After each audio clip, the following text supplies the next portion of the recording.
Kimin? Ya nerede onu mu? Bayan mesul. Oo. Sen onun ne yemeyeceksin onun anırda? Ne tıraşı diyeceğine. Ne yapıyorsun? O ne yapsın? Kalkın ne yapsın? Yarın çıma bekliyor bunu. Erkek adamlar edene oynuyorlardı. Koysana bir de kurum etmesen ne koyar? Erkekler edemiyor. Seçiyor bile ya da. Şu, ulakını size ona koyar. Ne tutmayacaksın? Bırak edeceğim. Anne mi?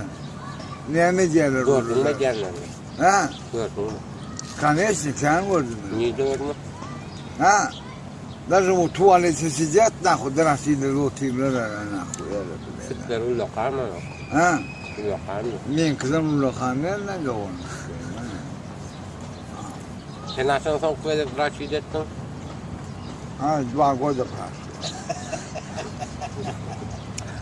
2 yıl oldu mu? Ha?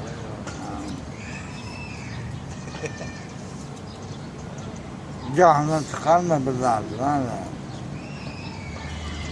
Hemmesi böyle ağzım durar. Hayvanıyla ne? Cebi taraftan mağara bile, yani. Kuda taraf değil mağara bile. Şu neye mi sebepten edeceksin? Şunu ayt da anne. Sebebini ayt da. Hiçbir yok nahul, çıkışasım geliyor. Yok neye burada? Kancık yok, am yok edeceğim hikayem. Son usul ne edeceğim, ne mi bileceğim? Ondan sonra amın keyfini veriyor musun? Ha? Ay, utabili var diye de o nahul, ne mi? Neye mi keyif veriyor? Ayt da keyif veriyor. Neye mi keyif veriyor? Ha, çok keyifli veriyor. Yok neye mi? Ayt da neye mi? Gurulu da cevap ver da sen sözüm. Böyle. Afsay yibanlı, yani, barbos yibanlı. Ne zaman ayda oteline dokunmadık, mal olmasın sen düşünmeler, yobanla vurur. Yok neye mi keyif veriyor? Ayt da anne şu keyfini. Çok keyifli veriyor şu. Amın iyi. Eli, ne diyemem?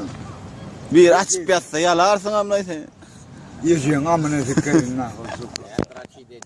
Bırak edeceğin adamlar yalar mı? Brasisko, nikada brasisinler nahul. Ne tapa oldu? Bilmem. Bırak edeceğin adam. Tapavdu kene. Erkek diye mi önüne sor? Ha? Erkekler tıraş edeceğin. O erkekler amsız gelmiyor. Çık gel. Erkekler amsık yani. Hani çok erkek korkusunu doğunun sıkayım, lan amsık yani. Menine men. Ha? Fikir aklıysa.